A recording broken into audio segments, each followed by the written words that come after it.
G'day and welcome to this week's FriBaT, or modified, not quite Friday beers and tools this week. I forgot to go to the shop and buy beer, so we're going to review one of my favourites. It's not quite a beer, this is Bundy Red, extra smooth.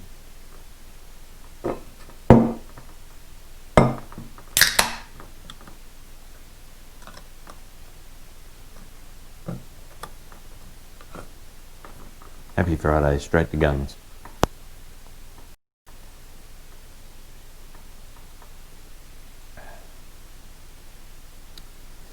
I do like Bundy rum. Bundy rum is made in Queensland at Bundy, funnily enough, and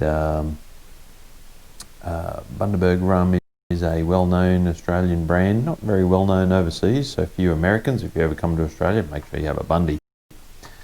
Bundy Rum Red is a more refined version, supposedly making it smoother. This particular one is a premix, Bundy and Coke. It's 1.4 standard drinks and 4.6% alcohol. The real killer with this is that it is 937 kilojoules or 224 calories per can.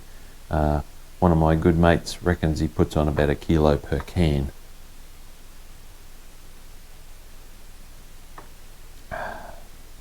It is a very nice drop though. Quite sweet. Some people don't like it quite so sweet. I usually have one after a couple of beers. And it's a bit different then, but still nice.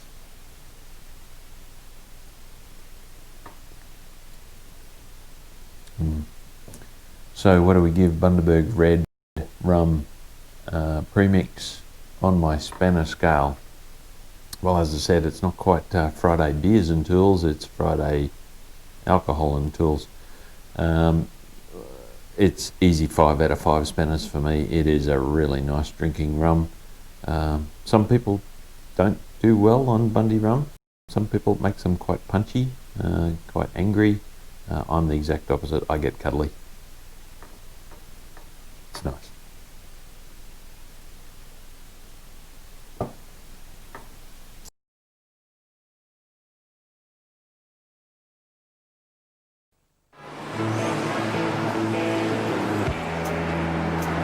G'day. Yo, everybody! This is that Aussie dude I was telling you all about. G'day, fellas. Can I get you a drink? Okay to BYO? Go ahead, check it out. Woo! Hey, give me 5, man. Hey, easy, mate. Try one at a time. Alright, on to this week's tool. This week's tool is another specialist tool, and I probably need to tilt you down a little bit. No, you can see that. This is another Amazon purchase, and this is an Orion Motortech is the brand, 10-piece bearing race and seal bushing installation kit. Right, that's a mouthful. For the first 53 years of my life, I've always installed bushes, bearings and seals with an appropriately sized socket usually, or in the case of bearing races, wheel bearings, etc. I've always done the cut the old race, put a slot in it and then use that to tap in the new race. The better way to do it, the less caveman method, is by using a correctly made, machined, and in this case aluminium or aluminum for you Americans, very nicely finished. Although having said that, it does have some sharp edges on some of them, some of the smaller ones I think from memory. One of them, oh yes, the largest one here. I'll be very careful getting it out because the edge on here is like a razor blade. That hasn't been dressed at all.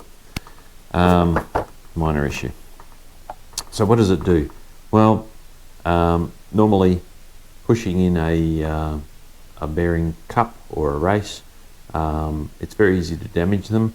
This supposedly alleviates that problem by having the tapered race on the side here. Don't know whether you can see that. That goes into it and allows you to push it in. There is a very nice aluminium knurled handle. I have read that the biggest problem with these, though, when you're tapping them in with a hammer, these tend to mushroom being aluminium, so maybe that'll be one of my first jobs when I get my lathe in my retirement, is to make up a steel version of this. The way it works, undo the bolt at the end, the very long bolt, the handle on the end, tighten down the very long bolt, doesn't need to be tight, and then you are able to tap in with a hammer your race and your seal. Much better than using a hammer to tap in, especially the seals, very easy to damage them. As I said, the old large socket trick if it's a fairly small bearing, or as I said, also wheel bearings. I've always cut the race, put a slot in the old race. I think I've got one in my toolbox. If I do, I'll put a photo up here. If not, there'll be no photo up there. And that works quite well, and it's cheap because it doesn't cost you anything.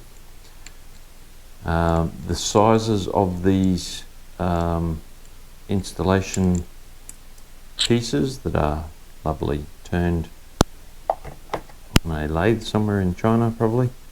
So from smallest to largest, so the sizes are 1.565 inches, 1.750 inches, 1.965 inches, 2.385 inches, 2.470 inches, 2.555 inches, 2.830 inches, 2.995 inches, and 3.180 inches, and of course your installation handle.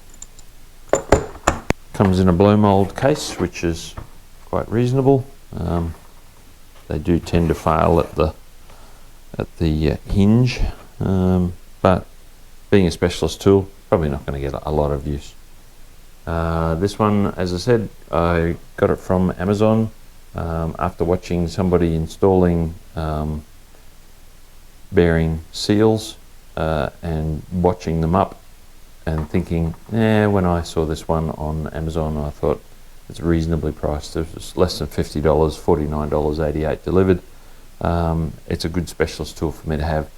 Do you need one in your kit? Most definitely not. For young guys and girls who are starting out, learn the other methods first. This is like an old bloke's kit where I'm buying specialist tools that I don't really need.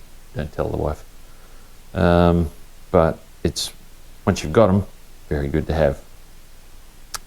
Right, let's give them our review. Let me think about this over a bit more Bundy Red.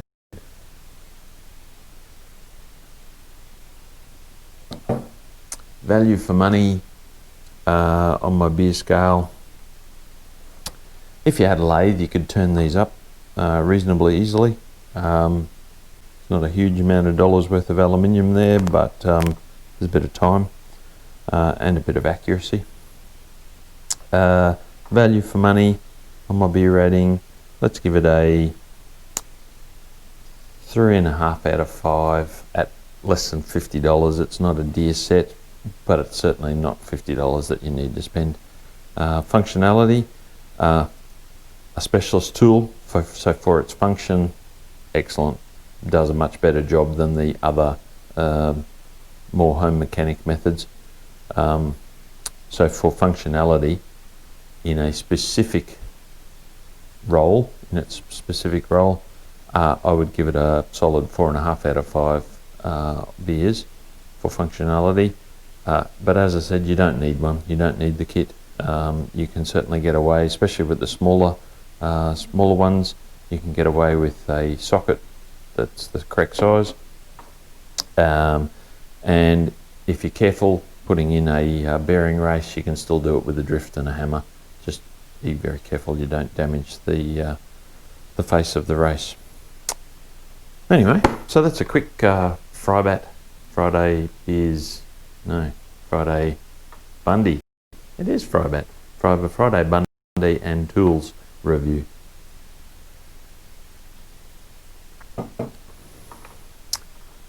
Hope you enjoyed that. Please like, share and subscribe as per usual. And I'll see you next week for the next FriBaT.